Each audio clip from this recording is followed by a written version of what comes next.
José Carlos Mariátegui, nuestro quinto PEX más destacado. José Carlos Mariátegui es uno de los pensadores más importantes del siglo XX en América Latina. Nació en el departamento de Moquegua el 14 de junio de 1894. Sus padres fueron María Amalia Lachira y Francisco Mariátegui. Dedicó su vida a la lucha por la justicia social y la liberación de los oprimidos. Mariátegui fue un marxista convencido y a través de su trabajo intelectual logró desarrollar una teoría original y creativa que se convirtió en un referente para los movimientos de izquierda de su época. Lamentablemente, algunos años después sufre un accidente en la escuela que lo alejaría de esta y que ocasionaría una anquilosis de por vida en su pierna izquierda, lo que ocasionó que se refugiara en la lectura y la reflexión. Su pensamiento se centró en la necesidad de construir una sociedad socialista en el Perú y en toda América Latina. Para lograr esto, Mariátegui propuso la unión de los trabajadores, los campesinos y los intelectuales como una fuerza revolucionaria capaz de transformar la realidad. Después de perder a su padre en 1907, en 1909 ingresó al diario La Prensa realizando tareas auxiliares. Debido a su preparación autodidacta, llegó a formarse en periodismo, ascendiendo al puesto de articulista en el mismo medio. Aunque luego lo haría en el diario El Tiempo, a la vez que colaboraba con otras revistas como Colonida, bajo el seudónimo de Juan Cronicor. Compartió junto con su amigo Abraham Valdelomar duelos de ingenio en sus crónicas, ironizando la frivolidad de la sociedad limeña, acercándose a los núcleos intelectuales y artísticos de vanguardia, cultivando por ese entonces la poesía.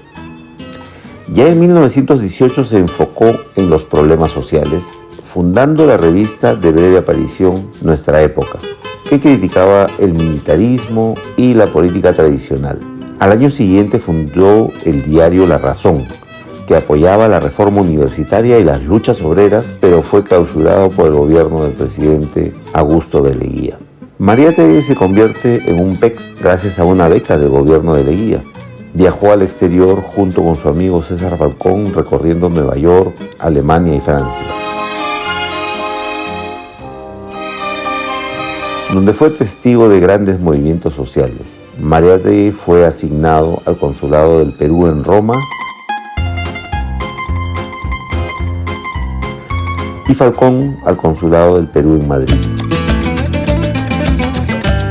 Durante este viaje nace su hija en una relación con Victoria Ferrer, a la vez que en Europa continuaba su aprendizaje, vinculándose con escritores, estudiando idiomas y concurriendo a conferencias y reuniones internacionales. Mariátegui también fue un crítico de la cultura peruana y su dependencia de la cultura europea. Para él, la única forma de construir una verdadera identidad nacional era a través de la liberación económica y política del país. Mariátegui fundó la revista Amauta en 1926, la que se convirtió en un importante foro de discusión para los intelectuales y artistas de la época. La revista fue una plataforma para el pensamiento crítico y la promoción de la cultura peruana y latinoamericana. Se casó en Italia con Ana Chiappe, presencia en la ocupación de las fábricas en Turín y el origen del Partido Comunista Italiano.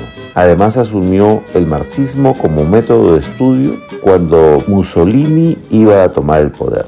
Durante su periplo en Europa, estudia los movimientos revolucionarios que convulsionan el continente europeo después de la guerra. Cuando llega a Lima en 1923, dicta conferencias sobre crisis mundial derivada de la Primera Guerra Mundial, asumiendo la dirección de la revista Claridad cuando Víctor Raúl Haya de la Torre se exilia en México.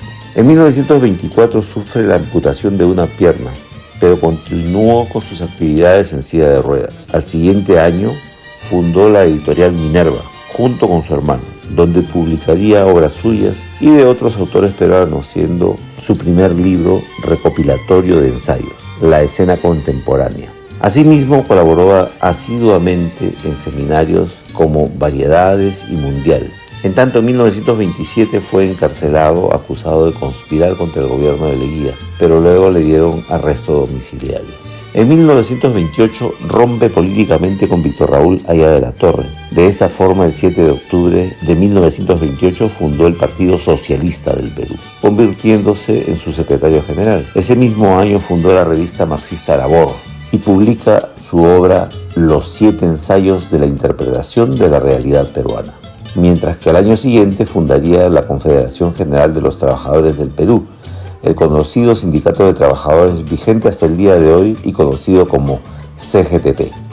En el año 1929 su partido participó en congresos socialistas internacionales, donde sus planteamientos fueron cuestionados, lo que generó una distancia entre la Internacional Comunista y las posturas de Mariátegui, quien no aceptó subordinarse a la jerarquía comunista, donde el ejemplo revolucionario soviético era el único válido y aplicable para toda revolución marxista en todo el planeta. En sus escritos, Mariátegui también abordó temas como el feminismo y los derechos de la mujer. Él creía que la emancipación de la mujer era esencial para la construcción de una sociedad justa y equitativa. En febrero de 1930 dejó de lado su labor de secretario general del Partido Socialista, preparándose para viajar a Buenos Aires,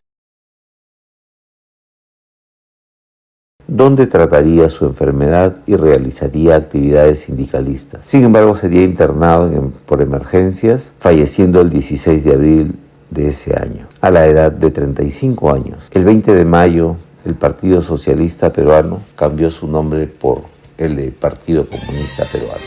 Los 7 ensayos de la realidad peruana es la obra más renombrada de Mariátegui, cuya interpretación de carácter marxista influyó poderosamente en el conocimiento profundo de nuestra patria. El autor empleó como base los artículos que ya había publicado en revistas como Mundial y Amauta, señalando en su prólogo que no era un crítico imparcial y objetivo, sino que sus juicios se alimentaban de sus ideales, sentimientos y pasiones, y dejando en claro que ninguno de sus ensayos era concluyente y que retomaría estos temas, pero su muerte prematura puso fin a este anhelo. Este libro tuvo el mérito de incentivar nuevos trabajos sobre la interpretación de la realidad peruana, como la réplica que escribió el ilustre pensador Víctor Andrés Belaunde, titulada La realidad nacional, donde señaló los errores y omisiones de Mariátegui, abriendo la posibilidad de debatir con él mismo, pero la muerte de Mariátegui impidió ese debate. En el problema de la tierra, Mariátegui sostiene que la tierra fue primitivamente comunitaria y que el conquistador introdujo el feudalismo mediante el gamonalismo y el latifundio. Frente a estos egoísmos gamonalistas vigentes, las comunidades constituyen una lúcida protesta y una necesaria reafirmación justiciera. En el tema del indio, Mariátegui presenta al indígena en sus diversas dimensiones, cierra los ojos a sus defectos, tal vez porque hasta ahí casi todos insistieron en ellos prescindiendo de sus virtudes. Tradujo al lenguaje semisocialista y cuasi marxista las viejas protestas del padre Bartolomé de las Casas. El indio constituye la célula elemental de la patria. Devolverle su autoridad y posibilidades implica devolvérselas a la nación. En el proceso de la instrucción pública se desarrollan las influencias del proceso de instrucción de la República, como son la herencia española, la francesa y la influencia norteamericana, siendo la primera quien logra en su tiempo un dominio completo, mientras que las otras dos se insertan débilmente en el cuadro español, sin alterar demasiado sus líneas fundamentales. El regionalismo y centralismo. Mariátegui sostiene que el regionalismo en el Perú no es un movimiento, corriente o programa, sino la expresión de un malestar y de un descontento, siendo favorable su postura hacia la descentralización. En el factor religioso sostiene que la Iglesia es o era el Estado mismo. El culto estaba subordinado a los intereses sociales y políticos del imperio, centralizando sus críticas contra el llamado libre pensadorismo, contra la clerofobia y contra lo que podía apoderarse el ateísmo profesional de los liberales del fin del siglo. En cambio, exalta la fuerza religiosa del mito y afirma que el mito social puede reemplazar a la religión. El esquema de la evolución económica sostiene la postura de que los colonizadores se preocuparon casi únicamente por la explotación del oro y la plata. Finalmente, en el proceso de la literatura, el escritor señala que la primera etapa de la literatura peruana no podía eludir la suerte que imponían su origen. La literatura de los españoles de la colonia no es peruana, es española, afirmaba él. Su pensamiento ha sido la inspiración para muchos movimientos sociales y políticos en América Latina. Su visión de una sociedad más justa y equitativa sigue siendo relevante. En resumen, José Carlos Mariátegui fue un pensador marxista peruano cuyo trabajo intelectual revolucionó la forma en que se pensaba sobre la sociedad y la cultura del Perú y en América Latina. Su legado sigue vivo hoy día y continúa siendo una inspiración para aquellos que luchan por la justicia social y la igualdad.